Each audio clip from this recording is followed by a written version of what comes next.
Well, good morning, everybody. It's good to see you today. If I haven't had a chance to meet you yet, my name is Jake, and I'm just so glad that you're joining us this morning. So let's get real fast in this message. Sometimes God just doesn't do what we want him to do, right? I mean, and sometimes it's like, okay, well, he can do it. But other times, like it's a huge deal that he's not doing what we want him to do. Huge deal to us. Like something that you pray and pray and pray about.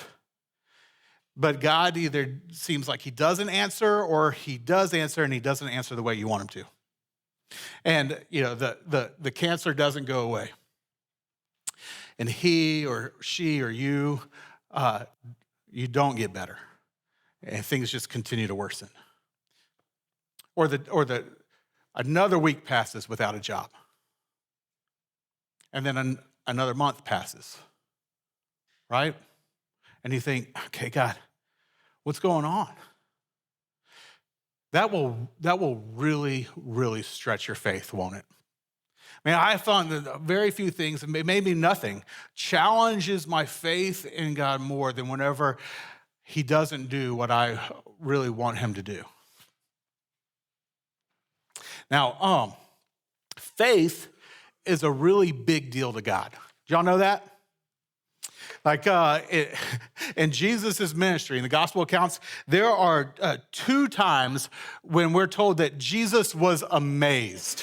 Now, real quick, that's a big statement, right? I mean, if you're God the Son and you're through whom everything was made, as John tells us in John chapter 1, like it would take a lot to amaze you would think, right? Like, how do you amaze this guy? It's like, yeah, but I made the universe, But 2 times we're told that Jesus was amazed in the Gospels. The first time, we're told in Mark chapter 6. And what amazes Jesus is a lack of faith. In fact, let me just read it says, Jesus is visiting his hometown. And when he's there, he says, he could not do any miracles there, except lay his hands on a few sick people and heal them because he was what's the word? Amazed at their lack of faith. Second time that Jesus is amazed is found in Luke chapter 7. Here, Jesus is sent these messengers from this Roman centurion. And these messengers are there to plead on his behalf for Jesus to come and heal this Roman centurion's servant. And so Jesus actually starts heading that way. But then this centurion sends another messenger. And the messenger says to Jesus, hey, you don't have to actually come all the way to the house. I know that you have the authority just to heal from afar. And in response to that message, we're told in Luke chapter 7, verse 9, that when Jesus heard this, he was amazed at him. And turning to the crowd following him, he said, I tell you, I have not found such great faith, even in Israel. See, the way to amaze Jesus is by faith, either the lack of it or the greatness of it. Just to drill this home a little bit more, faith is such a big deal to God that we're told in the book of Hebrews, chapter 11, verse 6, that without faith, it's impossible to please God. Did you hear that? Impossible. That's a pretty big statement, isn't it? Without faith, it's impossible to please God. And yet, to come back to how I started, it's really hard to have faith that pleases God when God seems to refuse to do what will please us. When God won't do what we want him to do, he won't respond the way we're hoping he will respond. And yet, there are people whose faith in God remains steadfast even when God isn't doing what they want him to do.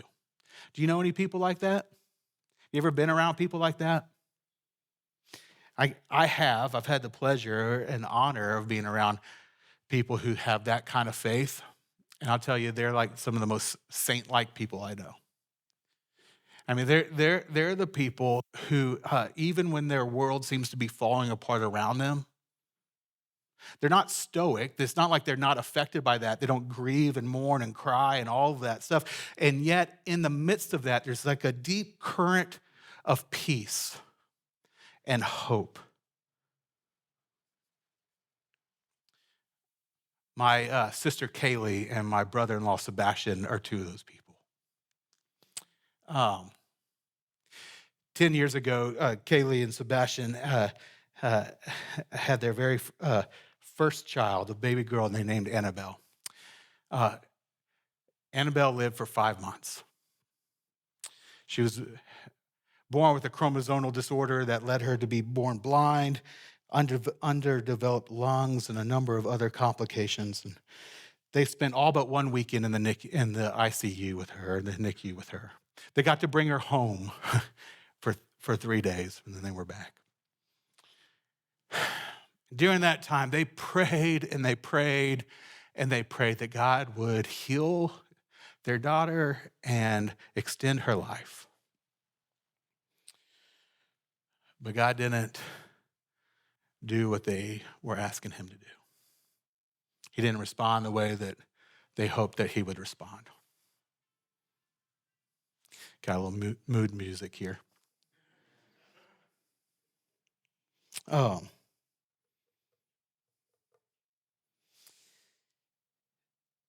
During that time, you would think that their faith would just fall apart. I mean, that's the sign of your first baby dies. That's the kind of thing that causes you just to walk away from God, right? But instead, their faith in God remained steadfast, and I was amazed by it. And again, it's not like they didn't mourn and cry and spend sleepless nights in the NICU just weeping over their situation and over their daughter. They did, and they should, and it was good for them to do that. And yet, they didn't fall apart. How did they not fall apart when faced with that kind of tragedy? If they were here in the room with us today, they would say this, and I know this with absolute confidence because they've said this to me and many other people many times over the last 10 years. They would say the reason they didn't fall apart, the thing that got them through during that time was their faith in God.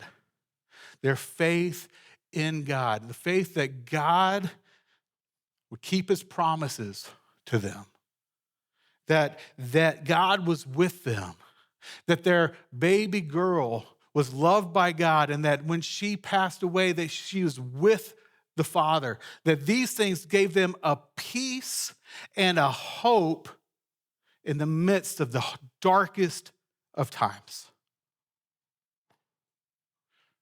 Friends, today we come to a passage in John chapter 4 as we continue our series through the book of John that we're calling Encountering with Jesus. And in the end of John chapter 4, we see this encounter that a desperate father has with Jesus. This father has a son that's deathly ill. And he comes to Jesus hoping that Jesus will heal his son, but Jesus does not respond the way that he wanted him to. And in this story, we have the opportunity to learn a lot about faith, about what it is, about what it looks like, and why we can have it even when God doesn't respond the way we hope he will. And so I really hope that you will lean in and that God will speak to you this morning so we can all have our faith strengthened or for our faith to grow. Because faith is a big deal to God. We honor God by having faith. But also because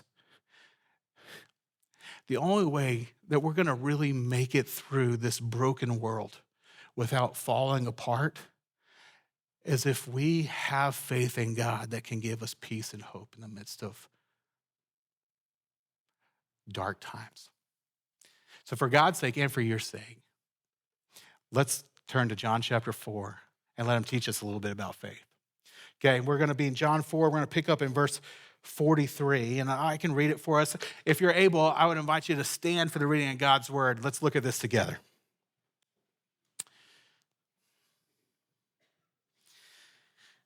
John chapter 4, verse 43 begins, "After the 2 days, he left for Galilee. Now, Jesus himself had pointed out that a prophet has no honor in his own country. Then when he arrived in Galilee, the Galileans welcomed him. They had seen all that he had done in Jerusalem at the Passover festival, for they also had been there. Once more, he visited Cana in Galilee, where he had turned the water into wine.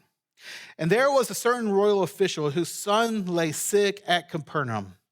When this man heard that Jesus had arrived in Galilee from Judea, he went to him and he begged him to come and heal his son, who was close to death. Unless you people see signs and wonders, Jesus told him, you will never believe. The royal official said, Sir, come down before my child dies. Go, Jesus replied, your son will live. The man took Jesus at his word and departed. And while he was still on the way, his servants met him with the news that his boy was living. And when he inquired as to the time when his son got better, they said to him, yesterday at 1 p.m, the fever left him. And then the father realized that this was the exact time at which Jesus had said to him, your son will live. And so he and his whole household believed. This was the second sign that Jesus performed after coming from Judea to Galilee. This is the word of the Lord.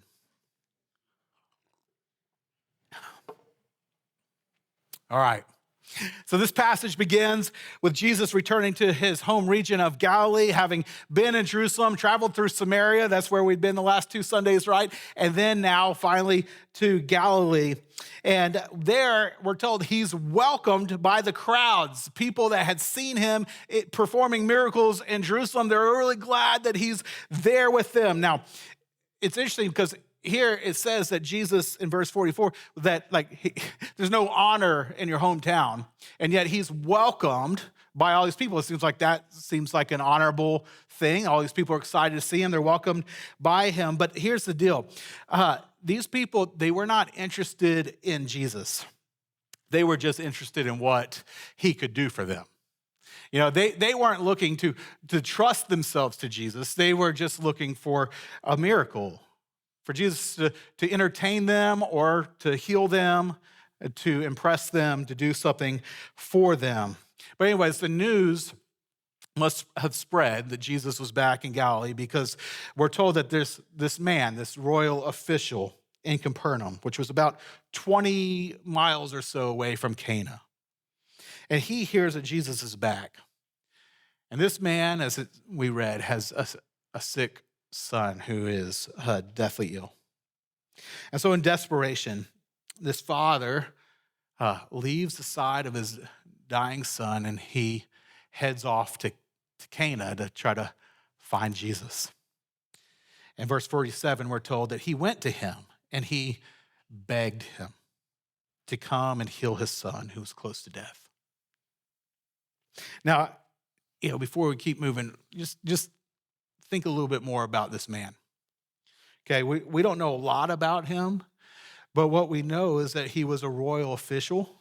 Most likely, he was a man of authority serving under King Herod Antipas, and that he was probably used to being in control, being able to get his way, to get things to happen that he wants to happen. But here, he is entirely helpless, desperate, unable to set things right. Son dying. So he does the best thing that he, and for that matter, that anyone can do. He goes to Jesus. But when he gets to Jesus, he begs for Jesus to come heal his son but Jesus doesn't respond the way that he wanted Jesus to respond. What's Jesus say? Unless you people see signs and wonders, Jesus told him, you will never believe. What? Right? Like that is not the response that this father expected. It's not the response that any of us would expect to hear from Jesus either, right? It's like with Jesus, if we're Jesus's PR agent, like we'd be like, Jesus, hey, let's back that one up a little bit. Like, I think you meant to say, yes, I'd be happy to go with you to heal your son, right? But like, look, what is this, you people? Now to understand why Jesus responds this way, we have to remember what I said earlier about what was going on in Galilee. See, Jesus was growing in popularity, but only as a miracle worker. The crowds were not believing what he was saying. They were not accepting his word as truth. They just wanted to see another miracle. This is why he says, you people. Like he's talking not just to this man, though, yes, to this man, but also to the crowds around him. You people just want to see signs and wonders. So they were happy to have Jesus do things for them, to make their lives better, but they weren't interested in actually entrusting their lives to him. And so Jesus is antagonistic here, but not without purpose. See, initially, this desperate father knew very little about Jesus. Perhaps had no understanding of who Jesus was, other than that he was a miracle worker, that he was able to do things like turn water into wine and to heal people, right? And so in his mind, Jesus was basically Gandalf or Dumbledore, right? He was a magician. He had this miraculous power, but that's all. In the passage, he never has any like real deferential language with Jesus. He doesn't call him rabbi or anything like that. Just sir. He seems like he does a very little knowledge of Jesus, other than that he can do miracles. But Jesus wants his father, along with others, to really know who he is. And so he pushes against this father's request, but he does so as in a way to invite greater belief in him, into a belief that would result in more than just this son being saved from this illness, a belief that would enable this father and his son and his entire household to truly find life. So that's why Jesus responds the way he does. But of course, this desperate father, he doesn't understand any of that initially. And yet he's undeterred. He doesn't even respond to what Jesus said. He just says again, "Sir, come down before my child dies." This word child in the Greek is a tender word. It reads more literally, please come home before my little one dies. This time Jesus responds to his request by saying, "Go, your son will live." Now, because we know how the story ends, that seems like a really great response. But this is, again, not what the father was hoping to hear. We hear Jesus say, "Go, your son will live," and we think, yay, Jesus is nice again. Way to go, Jesus, you got it right the second time. But this guy hears this and he thinks, that's not what I'm asking. Like that's not what I want to hear from you. It's not a response I'm looking for you. I want you to come. Both times he'd ask, will you come with me? Will you come down and heal my son? Like, Jesus, will you go with me? Why is that such a big deal to him? That Jesus actually comes with him, comes down with him to heal his son. Well, it's because the idea that Jesus could heal his son from afar was unheard of. I mean, miracles are, kind kind of hard to come by at all, right? But miracles from afar, like that really didn't happen. I mean, if this guy was familiar, he probably was. Most likely he was a Jew. He knew the Old Testament or the law. He knew the prophets. He knew that God has used people to do miracles lots and lots of times, but almost all of those times, if not all of those times, it was done in their presence. Think about Elijah or Elisha, two of the greatest prophets in the Old Testament. They did a lot of miracles, but every time they were present with the person that they were healing. They were physically doing something to bring about the healing. This is a whole different category. That Jesus could just say 20 miles out, go, your son will live, and the son would be healed. I mean, that's a godlike claim, right? For humans, if we want something to happen, we can say we want it to happen, but then we have to go and make it happen, right? Like right now, my kitchen is not clean. Krista's coming home, and I need the kitchen to be clean before she gets there. And I can say, kitchen be clean, but unless I leave the stage, drive home, and go and start washing some dishes, nothing's gonna happen, right? But in Genesis 1, we're told that when God created the heavens and the earth, he just spoke and it happened. Jesus and God through Jesus, according to John chapter 1, through whom all things were made, God speaks, let there be light, and there was light. His word was the action. That's what Jesus is claiming here. I can just say it and it's true. And this father, this desperate father, is now put in a position where he has to decide if he believes that's true. Can Jesus really just speak it and it be so? Can you put yourself in his shoes? Like, how is this guy feeling? Like, my only hope was that there's this miracle worker that could perhaps come and heal my son. And I found him, and I'm asking him to go with me to heal my son who is dying. And he won't come with me. No, but he just says that my son's going to live. And what do I take him at his word?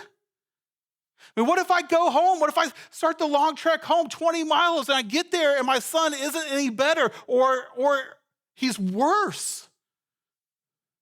What do I do then?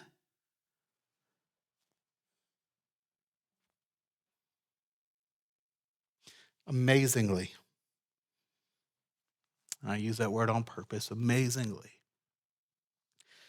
we're told the man took Jesus at his word and departed. The man took Jesus at his word and departed. See, that's the most significant sentence in this entire story. It's the sentence that communicates what faith is, friends, and what faith looks like.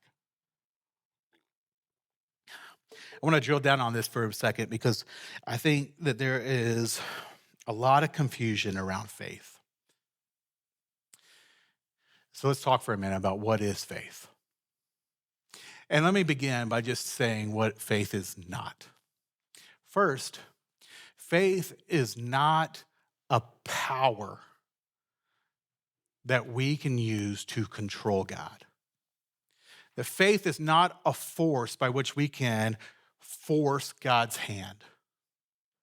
See, if you buy into that idea, it will really mess you up. Because sometimes God doesn't do what you want him to do.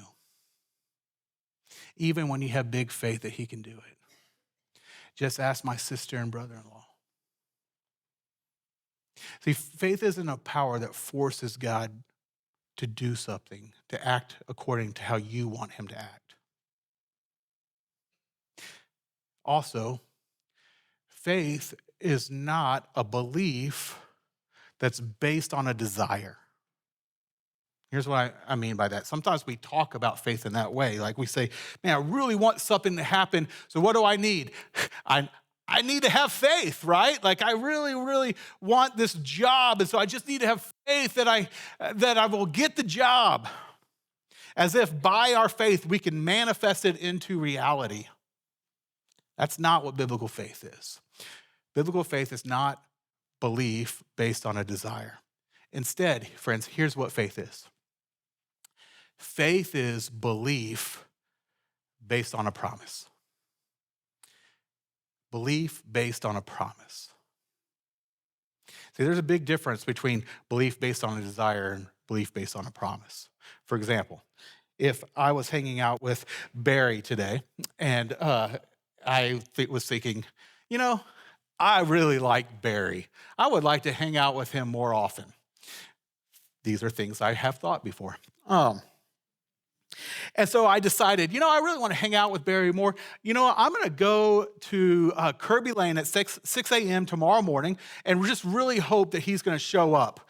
I have faith that he'll be there and we're going to get to hang out. That would be stupid, right?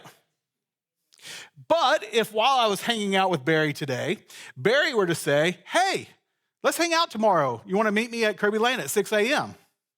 Well, then I wouldn't be stupid to show up there tomorrow because I would be acting on faith based on a promise. And as long as Barry is not someone who has a reputation of standing people up at 6 a.m. in the morning, and having been in a huddle with Barry for 7 years that meets at 6 a.m., I can tell you he's a little spotty, but overall he's there. Given that Barry is a man that keeps his word, I can have good faith or great confidence that we're going to get to hang out at 6 a.m. at Kirby Lane. Belief based on a promise. See, God is pleased, and Jesus is amazed when we act on faith that's based on his promise, his promises. And we can have confident faith in God's word because God is trustworthy, honest, faithful, loving, and good. That's what Jesus is wanting this man to realize. This is what he's inviting this desperate father to do, to have faith in him. So he says, go, your son will live. And the man took Jesus at his word. That's what faith is. And the man took Jesus at his word. And he departed. And friends, that's what faith looks like. It's acting on the fact that you take Jesus at his word. And this man headed home. See, faith looks like entrusting yourself to Jesus' word and ceding control. To give you an example of this, let me just tell you a story that pastors have been using for well over 100 years. In the late 19th century, there was a very famous French tightrope walker named Charles Blondin. And he was famous for walking a tightrope across Niagara Falls, which he did not just once, but over 300 times throughout his career. All right? Now, that's crazy enough, but he was so good at this that he kept adding tricks to his show. And just in case you think I'm making this up, let me quote to you from the Smithsonian Magazine. They say that in his most famous exploit, he carried, this is crazy, he carried a stove and utensils on his back. He walked to the center of the cable. He started a fire and he cooked an omelet. What? Like, I don't know. I've thought too much about that this week. I just can't imagine how you do that. But anyways, on another occasion, he walked across Niagara Falls with 200 pounds of weight in a wheelbarrow. I think I have a picture of that. After crossing over, he said to the crowds, hey, do you think that I could do this again on the way back? Everyone said, yes. So do you think that I could do it actually with a person instead of this 200 pounds of weight? Everyone shouted, yes. Then he said, okay, can I get any volunteers? Everyone said, no. See, it's one thing to believe in your mind intellectually that he could do it. It would be an entire different thing to cede control and actually entrust yourself to this guy to do it. Jesus is looking for us to have that kind of faith in him. That's the kind of faith that he was inviting this guy into, this father. He was saying, I want you to cede control. I want you to entrust your life to me, even your son's life to me. I want you to really trust me, to have faith in me. My word, that you can know I'm going to keep it. Will you really trust me? That's what he wanted from this man. Friends, this is what God wants from us. This is what Jesus invites from you. He wants you to really trust him. To really trust him. Today, in just kind of evangelical church, there is a lot of emphasis put on what was often referred to as saving faith.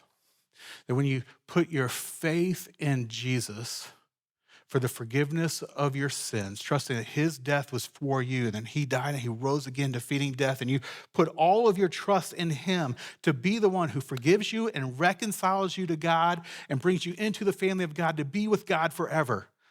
There's a lot of emphasis put on that, and rightly so. That is true, and it is the most glorious truth.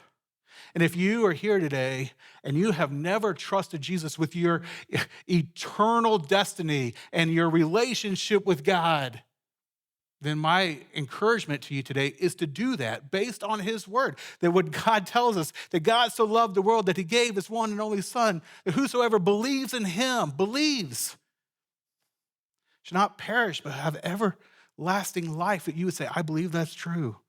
I trust Jesus. You enter into family of God based on his word. That is a big deal. If you haven't ever done that, that's the first call. But for many of y'all, you've done that. You've trusted Jesus to reconcile you to God and to bring you into the family of God. But you have a really hard time trusting him with your money, or trusting him with how to spend your time, or trusting him with how to relate to the people in your life. It seems like it's really easy, in a way, to trust God with our eternal destiny, but it's a lot harder to trust him with Monday or Tuesday. Jesus wants all of your trust. He wants you to cede all control. That you would say, okay, I can't make things right with God because of my sin. And so I trust you, Jesus, to pay for my sin and reconcile me to God. And I know that I can't make things right in this world. And I'm trying to figure life out, and I'm trying to find the best way to live and how to do life and how to handle money and how to handle my time and how to handle sex and how to handle whatever. And I can't figure it out on my own. So I'm going to cede all of that to you too, Jesus. I'm going to trust you with all of that. I'm going to trust what you have to say because you're good. And so what you say is good. And so I'm going to ask you to tell me what to do. Tell me how to live. I'm not going to put find my security in how much money is in my bank account or whether I have a job or not. I'm not going to be unfaithful in caring about those things, but I'm just not going to place my weight there. No, I'm getting into the wheelbarrow, Jesus. I'm going to trust that what you say is true, and so I don't have to worry about what I'll eat or what I'll wear because I know the Father finds me valuable, even more valuable than the birds of the air, the flowers of the field. He takes care of those things too. And so I know he'll take care of me. And so I'm going to seek first his kingdom, his righteousness, and let him take care of all the rest. I could do that based on your word, Jesus. I believe. I trust you. Yes, with forever and with Monday. This is what Jesus is calling people to do. This is what he's inviting us to do. To cede control and to truly trust him. Of course, if we're going to really trust Jesus to that degree, we have to know that we know that he's trustworthy. We have to know that he is worthy of our trust, of our faith, and he's good to his word. Well, this story ends pointing us to Jesus' trustworthiness. Here's what he says. Verse 51. While he was still on the way, his servants met him with the news that the boy was living. And when he inquired as to the time when his son got better, they said to him, "Yesterday at 1 p.m, the fever left him." And then the father realized that this was the exact time at which Jesus had said to him, "Your son will live." So he and his whole household believed.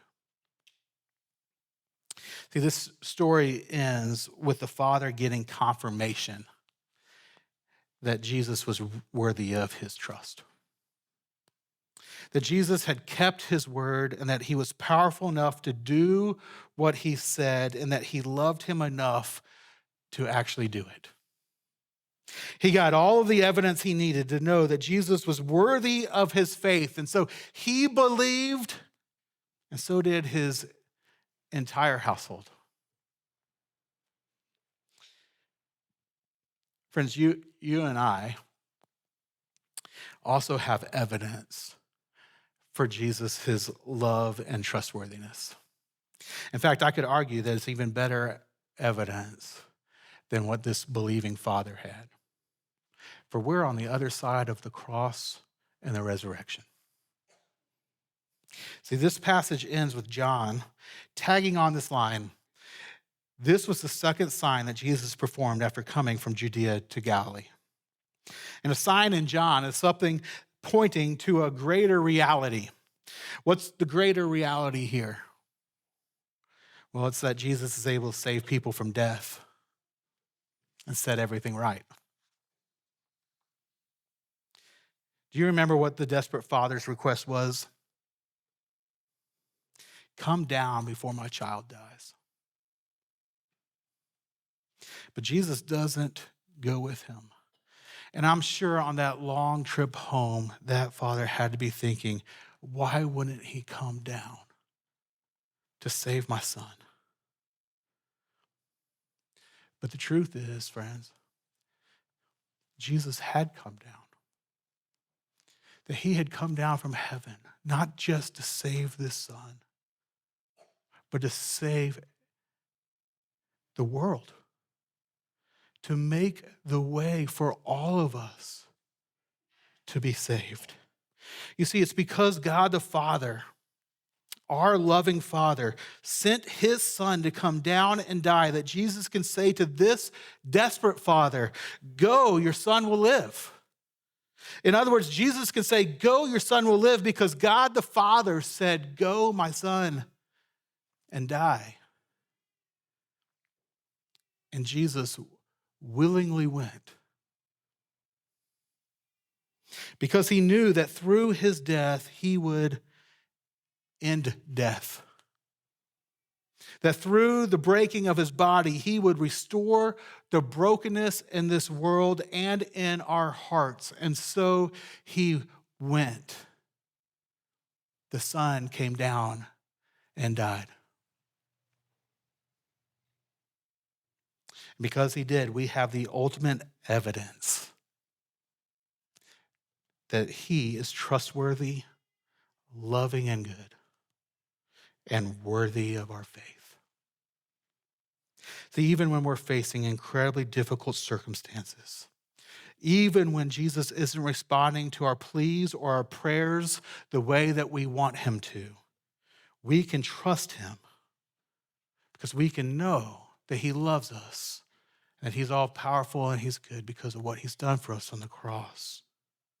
And because of that confidence, then we can trust that he's going to stay true to his word, and that, friends, has the power to enable us to experience peace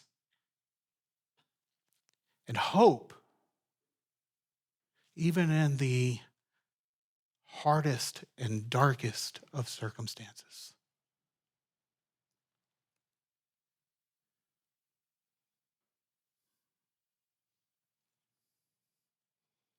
Friends, Jesus is trustworthy. You can take him at his word. My question for you this morning is, are you? And if not, will you? I want to really give you a minute to think about that. And so we're going to, as we take communion now, and servers, you can begin passing out the elements. I want to give you a chance just to sit with this and to talk to God about it and to evaluate. Am I really trusting you? And if not, what's the holdup? And perhaps you might want to even tell him, Jesus, I'm going to take you at your word now. I'm going to take you at your word. I'm going to trust you. I believe you're trustworthy. See, Jesus, God the Son, came down to die so that we can live. And while we were still in our sin, not taking God at his word, and instead going our own way, he laid down his life for us to reconcile us to God and to give us life to the full. Is he trustworthy? Friends, as you hold the bread and the cup in your hands now, may his body broken for you and his blood spilled for you loudly declare to you, yes, yes, he is trustworthy.